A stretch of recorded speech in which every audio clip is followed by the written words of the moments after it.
The date is February 11. This is the Thursday edition of the news on PBCJ. I'm Simone Absalom Gale. The government is working on a ticketing system for those that breach the coronavirus COVID-19 protocols. Prime Minister Andrew Holness says legislation to implement it will be brought to the Houses of Parliament soon. He told members of Parliament on Tuesday that the new legislation will give security forces greater enforcement powers. In my conversation with the Minister of Justice, the legislation is complete in terms of its drafting, and by next week it should be with the Legislative Committee for final approval. It should be in the House by the first sitting of the new parliamentary year. And hopefully, if it suits all the members, if it meets our approval, we can pass it very quickly and have that in force. That will assist, though not totally solve, but certainly it would be another tool at the disposal of our security forces in implementing under the Disaster Risk Management Act. The Prime Minister was speaking during Tuesday's sitting of the House of Representatives. Here's a daily summary of the latest COVID-19 cases on the island. 329 new COVID-19 cases were reported over the last 24 hours. Of the 18,237 overall case count, 5,280 are active. In the parish breakdown, Kingston and St. Andrew reported 105 cases, followed by St. James with 60 and St. Catherine with 59. Manchester has 33, 26 in St. Anne and 16 in Clarendon. Westmoreland had 10 positives, while Hanover and St. Elizabeth posted 7 each. Portland reported 3, St. Mary 2, and Trelawney 1. A 61-year-old man from Westmoreland became the latest victim of the coronavirus. The death toll now stands at 363. In the meantime, an overall of 12,456 persons have recovered from the virus, with 50 recoveries reported over this period. 198 persons are hospitalized, 26 are moderately ill, and 16 are critical. For the news on PBCJ, I'm Gabrielle Thompson. The Pan American Health Organization's director, Dr. Carissa Etienne, says COVID-19 vaccines remain viable. This despite growing concerns about the effectiveness of the vaccines against new variants of the virus. She addressed the matter at a recent press brief. We have at our hands a whole generation of effective vaccines to prevent infection and especially severe disease. Down the line, we may need to adapt our strategies, but we will continue to rely on these vaccines. The PAHO boss says 20 countries in the region have at least one of 3 variants so far. The Caribbean is experiencing a significant rise in infections, particularly in the Dominican Republic, Cuba, Barbados, and St. Lucia. COVID transmission is very dynamic and affects countries and subregions differently, thanks in part to the control measures that we've put in place. But this is the nature of the pandemic.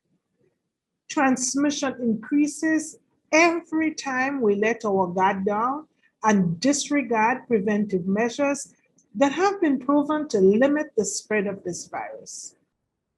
Dr. Etienne says PAHO's surveillance network is monitoring the variants of concern, working closely with similar efforts around the world. Minister of Foreign Affairs and Foreign Trade, Kamina Johnson-Smith, has announced the closure of the Jamaican embassy in the Federative Republic of Brazil effective March 1, 2021, as COVID-related budgetary constraints sharpen the ministry's review of its representation overseas. As we reported earlier this week, farmers and fisherfolk will soon have access to full medical coverage for surgeries, hospital stays, medication and doctor visits. The Agri-Care program, a newly developed group life and health insurance plan, starts on March 1. Minister of Agriculture and Fisheries Floyd Green shared the details in Parliament this week. Minister of Agriculture and Fisheries Floyd Green says Jamaica's farmers are the backbone of the country as they work daily to ensure that food is available to fellow Jamaicans. Therefore, financial security in times of need is important. Despite the critical importance of farmers and fishers to every single member of our society, they have for years been excluded from our formalized financial sector. The reality for the vast majority of our farmers and fisherfolk is that when faced with illness, significant medical expenses, or unfortunately death, there are no provisions to help alleviate that burden, especially on their families. Many of us in this house know firsthand the challenges that our farmers and fisherfolk face when confronted with illnesses and the tremendous pain families go through when called upon to bury their loved ones in absence of these provisions. Madam Speaker, I heard these cries firsthand as I embarked on an island-wide tour in October 2020. A number of our farmers and fisherfolk spoke about the lack of insurance facility and the inability to provide security for them and their families. The groundbreaking insurance initiative is a partnership between the government and Sagicor Life Insurance Company. It is Sagicor that has crafted these benefits and premium packages, while the government of Jamaica, through the offices of RADA and the National Fisheries Authority, will assist in the sensitization and the enrollment. The portfolio minister says under the Agri-Care program, farmers registered to Rural Agricultural Development Authority and fishers registered to the National Fishers Association will have access to a major group plan. A full house plan, a critical illness plan, a personal accident plan, and a group life insurance plan.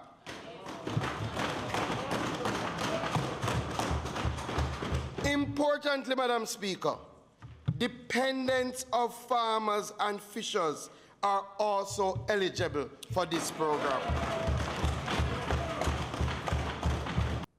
Minister Green gave a breakdown of some of the cost and benefits. For a monthly premium of only $217, a farmer or fisherfolk could have personal accident coverage of $1 million.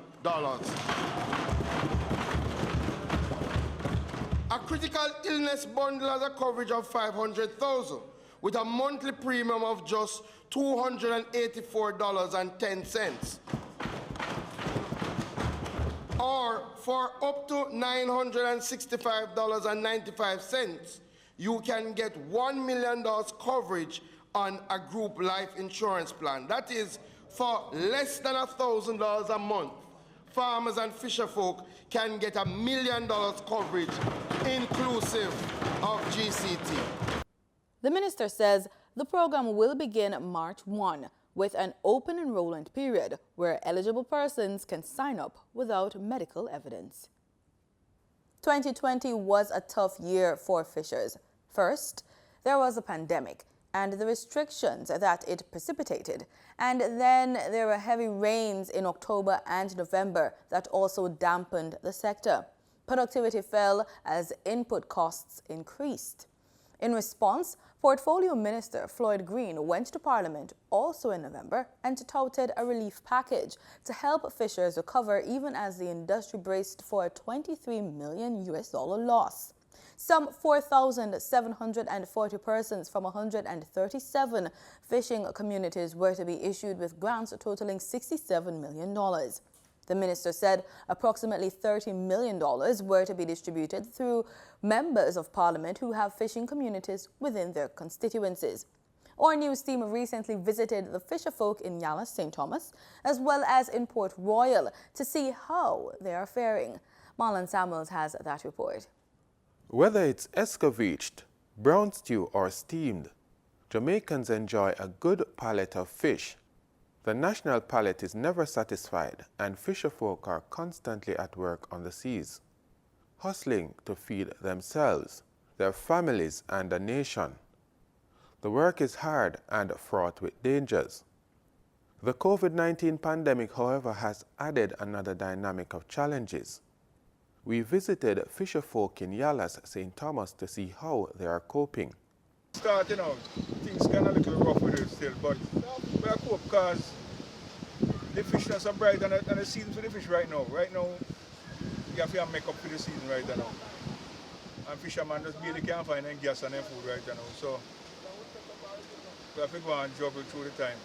But we have to manage, because if we don't manage, we are dead, You have to cope in a life, everything is life. So you have to the time of plenty, you have to try to put your something for you. You can't stand up in the time when nothing going on. If you don't do that, you don't do nothing at all. Speaking in Parliament last November, Minister Floyd Green said each fisher will be provided with a voucher valid at $15,000 to be used to purchase fish mesh wires or equivalent fish gear. We asked about these funds. Sometimes the weather hard. From the COVID start, we don't see no help from the fishermen in St. Thomas. From the COVID, I don't see a fisherman who can say, yes, the government come. All they do, come on and say they were taking up all these things and it's not relevant. 6 months come, nothing. We are a farmer just like in the field. See, I'm coming from weather, the weather hard. Yes, a bad day, but here up now. Come back home to the family is good. So give thanks to the Lord. Our next stop was in the Port Royal fishing village. Different location, but the stories were the same. Now, COVID make everything slow, the fishing gets slower, everything just gets stagnant, so we need a little help or whatever the government can do for us. So yeah, here fishing very hard for us. Sometimes we might just come in from sea and probably some going now. Some do over the period of night, some do all night fishing, yesterday till last night till today, and some leaving to come back tomorrow. But actually right now everything gets slow, so fishing very hard. As we said before, the life of a fisher is not for the faint of heart. Despite the hardships brought on by the pandemic, they remain resilient and hopeful. The next time you sit down to enjoy a Sunday meal of brown stewed parrot fish, spare a moment and think of the brave men and women who toil endlessly on our seas. For the news on PBCJ, I'm Marlon Samuels. After rising steadily for the past 9 days, global oil prices revered week-long gains with a sudden plummet. Gabriel Thompson gives us this and other details in the business report. According to the latest ex-refinery costs from Petrojam, motorists should see an increase at the pumps in the prices of gasoline and diesel effective Thursday, February 11. 87 and 90 octane gasoline saw a price increase of $3.03 each and will be sold for $122.75 and $125.58 per liter respectively. Automotive diesel fuel will be sold for $121.59 per liter, following an increase of $2.94, while ultra-low sulfur diesel is up by $3.06 and will be sold for $126.42 per liter. Meanwhile, kerosene saw a price increase of $3.06 and will be sold for $96.81 per liter. Propane liquid petroleum decreased by $1.54 and will be sold for $53.70, and butane liquid petroleum will be sold for $53.18 per liter after an increase of 17 cents. Expect price changes as marketing companies and retailers will add their respective markup to these prices. In Wednesday's trading session, the JSE Combined Index advanced by 2,450 points to close at under 400,000 units. Overall market activity resulted from trading in 94 stocks, of which 38 advanced, 45 declined, and 11 traded firm.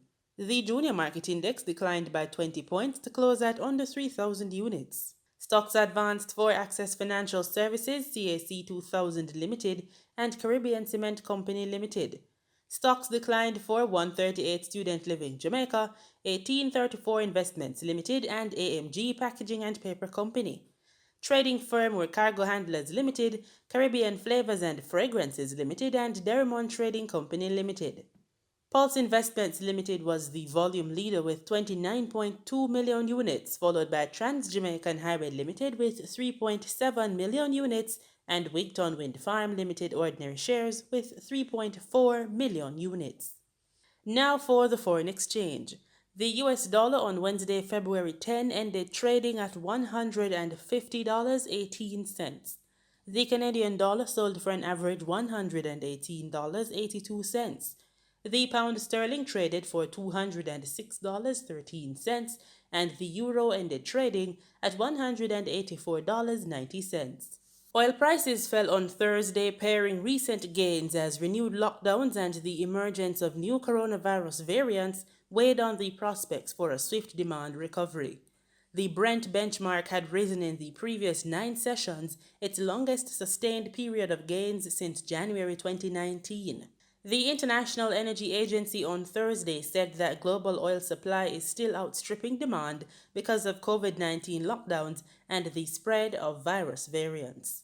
Wednesday had marked the 8th daily gain for U.S. crude. West Texas Intermediate crude futures slid 48 cents to $58.20 a barrel. And that does it for the Thursday edition of the Business Report on PBCJ. I'm Gabrielle Thompson. Jamaican cuisine is not complete without seafood, and you can't talk seafood without a succulent serving of crab. This week, our culinary trail leads us to Lucky Crab.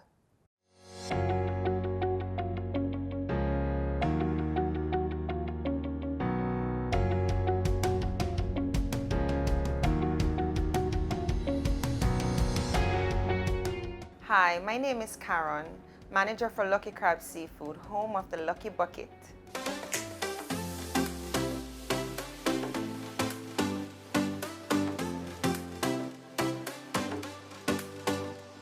So this started from home.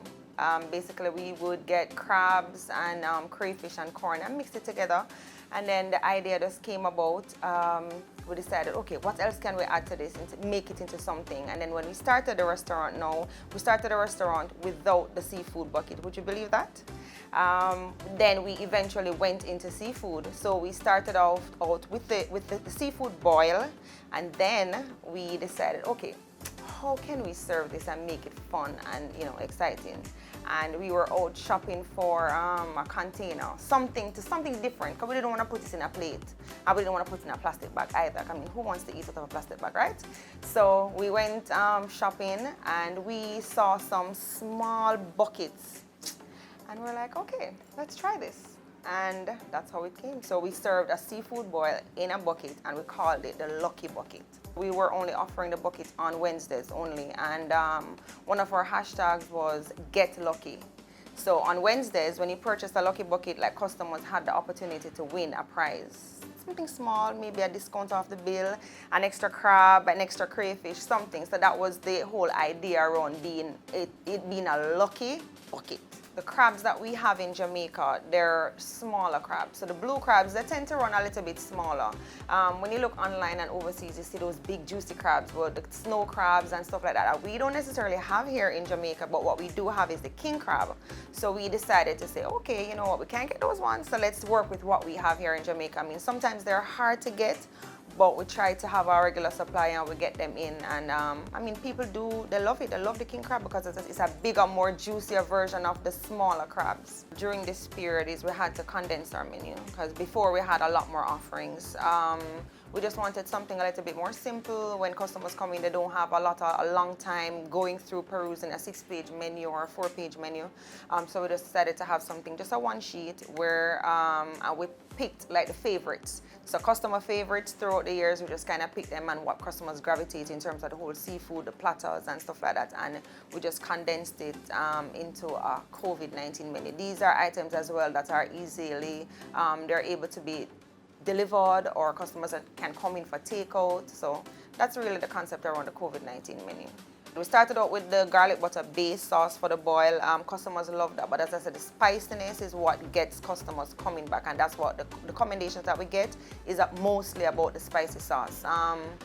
Since recently, we've added 2 new flavors. So we've added a curry coconut and a sweet chili. But To be honest with you, I think the customers would probably have to do a poll because all three right now, they're in a stiff competition. Currently, we're open 11 a.m. to 7 p.m., 11 a.m. to facilitate lunch.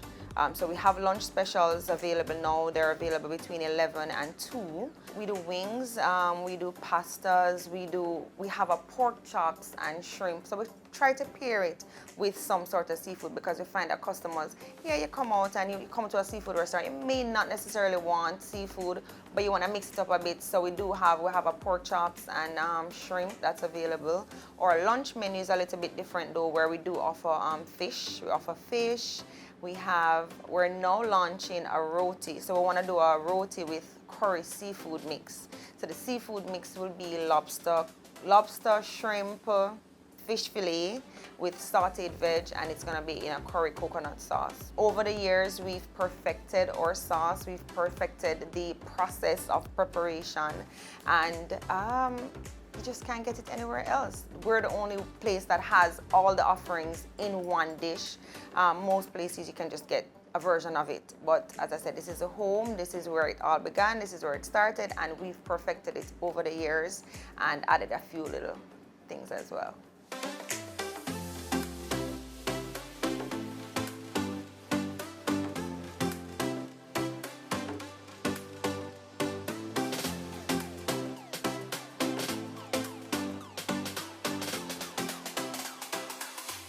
You can order for takeout or delivery. You go on the website, you click see menu and order. Say for instance, you're gonna order a Lucky Bucket. Click on the item. You have the option of a large or small, so we're gonna go with a large bucket today. You also get to choose the sauce. So we have garlic butter, sweet chili, or the curry coconut, and you can get that in mild or spicy. So you select, today we're gonna go with the sweet chili mild. You also have the option to add on items. So if you wanna add a corn, extra potatoes, extra sausage, or shrimp, you can add that. So let's add some extra sausage and eggs. And we go add cart. To check out, we click on the cart icon. It would ask you to enter your information. So you enter your name, your email address, and a contact number. If you're going for delivery, you'd be asked to enter the location, which would be right here. So you enter the address, you click save. It will give you the total. And then you also have the option to choose a time for delivery. So if you want to do delivery for 4 p.m. or 2 p.m., well, let's do this. This is for 2 p.m. Then you select that, and we also have the option. You can choose to pay via card or cash to delivery person.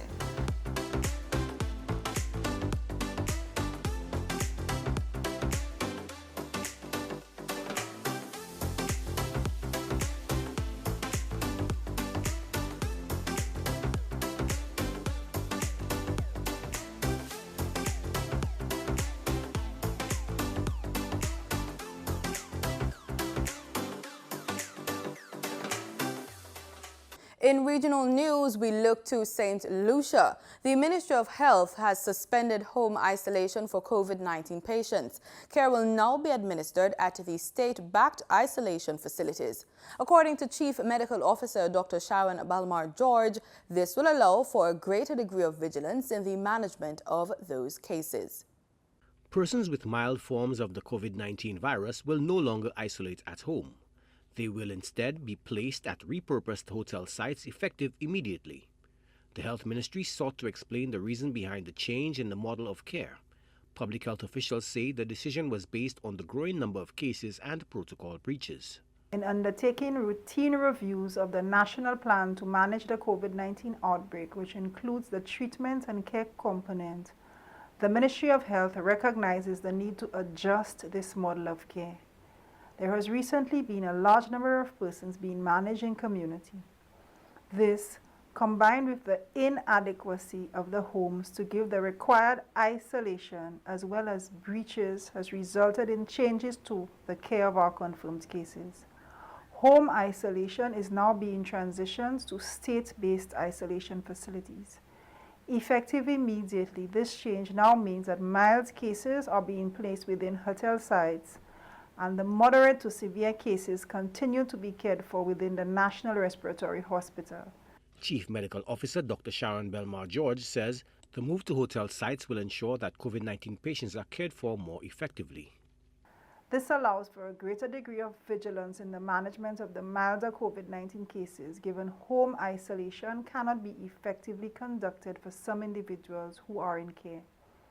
These changes have been made primarily to protect the health and safety of all, not only people diagnosed with the virus.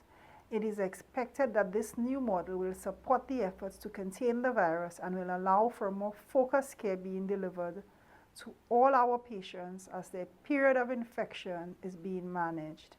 Dr. George states that the ministry decided to shift to home isolation as more than half of the patients diagnosed with the virus exhibited little to no symptoms.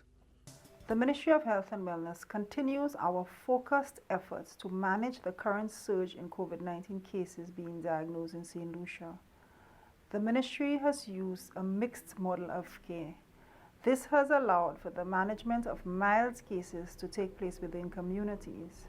They have been monitored by a dedicated medical team overseeing cases being managed at home.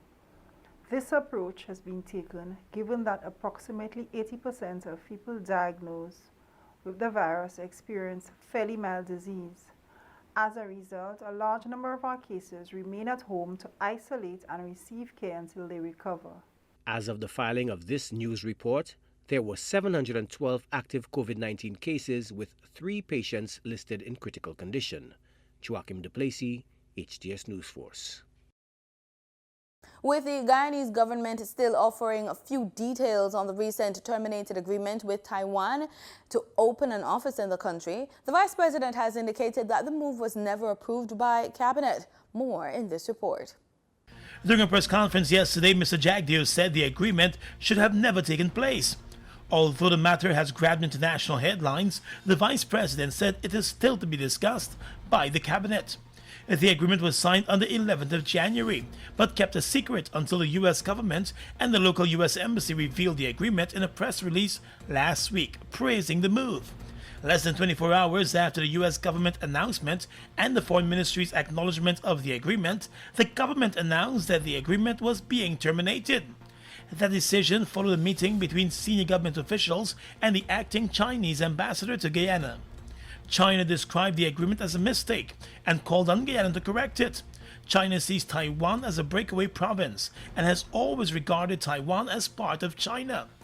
Guyana has been observing the One China policy for over 4 decades, and the signing of the agreement with Taiwan to set up a trade office here was seen as an attack on that policy and the strong ties between Guyana and China.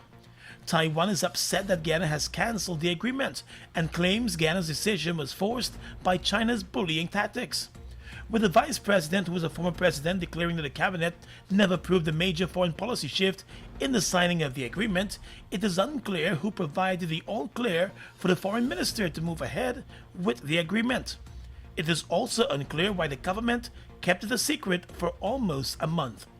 In sports, we kick off with football. FIFA President Gianni Infantino says coronavirus containment measures could still be in place during the 2022 World Cup in Qatar, but he insisted stadiums would be full. In an interview with AFP ahead of the Club World Cup final, he also suggested FIFA could, quote, concretely, end quote, help traveling fans from countries where vaccine rollout has been slow or had not yet begun.